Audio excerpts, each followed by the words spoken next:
I was looking around going like, where is everybody? It's just a bunch of old people just sitting there. And I guess they're all at these other casinos that have these DJ rooms. So here's the funny thing. The typical fucking thing. So this is the big war now. So all these fucking casinos are building these giant square rooms, and then they're fighting over, the top DJs to get them there, and they're like doubling the asking prices and all that. It's going through the fucking roof, and it's literally reminding me of the stand-up comedy boom because like right now they have more rooms than they actually have legitimate people that can fill up the rooms, and they pack in like 5,000-6,000 people a night. But I guess that's down from like 7,000-8,000, and it's the exact same thing that I can't say I saw it in stand-up comedy, but right when I started stand-up comedy, I started in March of 1992. Yeah, I know, I'm old.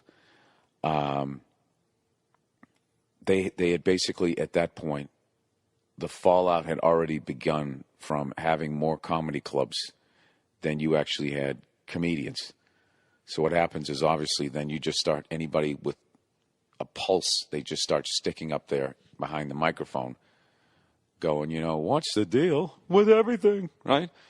And, and it just went down the shitter. And I just don't fucking get why they keep doing this. It's like you got a great thing, EDM, electronic dance music, I guess is what it's called.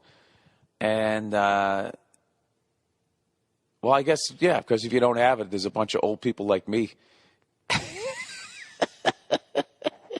at your fucking casino. I've never seen the distance between young people and old people greater in the entire time that I've been coming out to Las Vegas, which has been since the late 90s. I've never seen it bigger, but used to see a decent mix of people in the casino, and then like certain places like the Hard Rock Cafe Casino, whatever the fuck they called it, that was like the place to go, and you went in there and there was a bunch of young kids in there. And by kids, I just mean people in their 20s. But basically all the other ones were kind of like, it was a decent fucking mix of people, and there were people gambling. And now, I don't know, the tables and shit were dead. Granted, it's a fucked up time to come out here. Hockey and basketball are over, so a lot of the sports books are kind of drying up. But, like, it's going to be interesting to see when this bubble bursts exactly what is going to happen and what the fuck they're going to... They don't give a shit. I was going to say what they were going to do with their rooms, those giant square rooms, what they can turn them into. So right now, yeah, you basically have ventriloquists or that fucking... that EDM music out here. And I don't know, man. It's a I just that thing is gonna fucking nosedive. It's gonna nosedive. I mean, you got to be thinking that as you just keep building another room. We're giving him $50 million. We'll give him $60 million. This is like what the Red Sox and Yankees did. The next thing you know, you got Eric Gagne up there fucking doing that shit. And then it's over. Then one day somebody just stands back and goes, what the fuck are we doing? But you got to do it. That's what back when I was coming up, it was that hair metal shit. Everybody blew out their hair, right? Said something about the devil, and then you had a little fucking ballad. And then you shot the ballad, right? And the ballad was always in black and white in the beginning. And then when the guitar solo finally came in, that's when it went into color. They just ride it into the fucking... I think that's what you do on that side of the business. You see a trend. This is where the money's going. And you just fucking jump on that horse. You don't stop for water. You just ride that thing until it dies. Then you get off the fucking thing.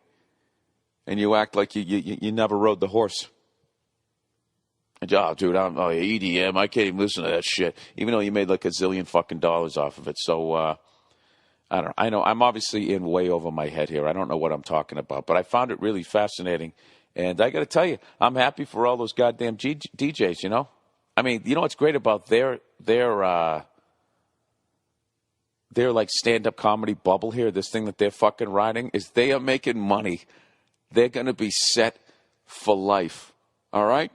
So if there's any goddamn DJs listening to this fucking thing, I better not see you on some behind the music thing talking about how you blew your $50 million a fucking year. You should be set for life. Oh my God. If I made $50 million in one fucking year, you figure, all right, you're giving away 10 to your agent, 10 to your manager. That's 10 million. Now you're down to 40 million. Then the government's going to come in and they're going to fucking whack you for at least half that. So you still got like 19 million bucks. Just go out and just buy a $5 billion piece of but then then you got to pay the property taxes on that.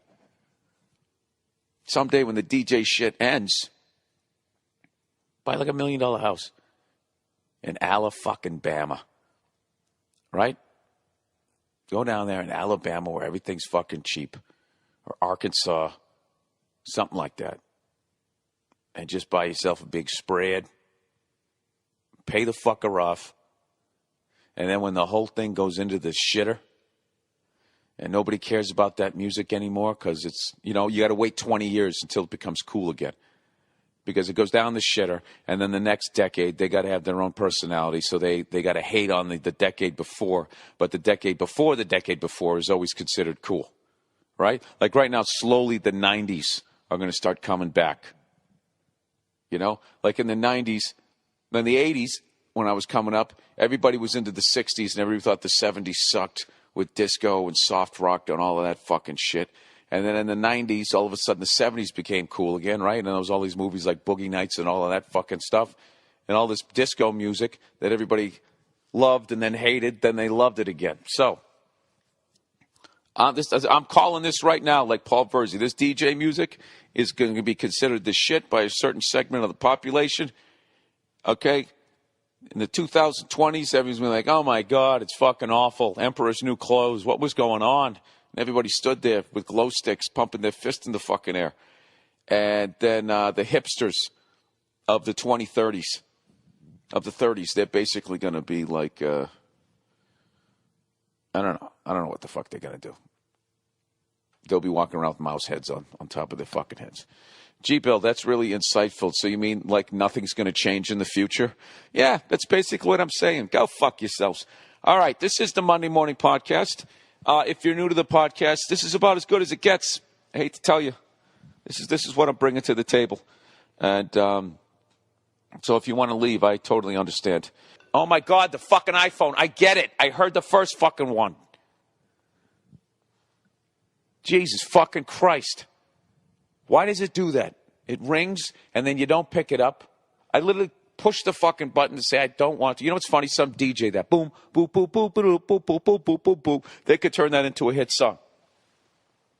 And if you be, you know, like they could blend that with Guns N' Roses, whatever the fuck, that Sweet Child of Mine, which, by the way, I heard the blending of that last night at this bar that I was at, and I literally thought that somebody had put on two fucking stereos at the same time. Stereos. That's how old I am. And I got to be honest with you, it sounded like absolute shit. That was not a good example of that. It fucking annoys the shit out of me when young kids think that that's fucking amazing.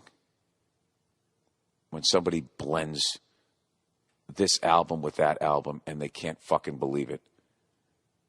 Like, oh shit, how did they do that? It's like, well, you basically, you find two songs that are the same tempo. You know? That's all you need. If they're the same tempo, they'll all fit. That's it. So that's your homework this week. Some up-and-coming DJ, I want you to have a hit. I want you to get out here to Vegas and start vacuuming up all this money that they're throwing at these DJs out here. Take that fucking boop, boop, boop, boop, boop, boop, boop, boop, boop, boop, boop, whatever the fuck that is, you know, and blend that with Lawrence Welk's Winchester Cathedral. or whatever the fuck you want to do with it. I don't give a shit.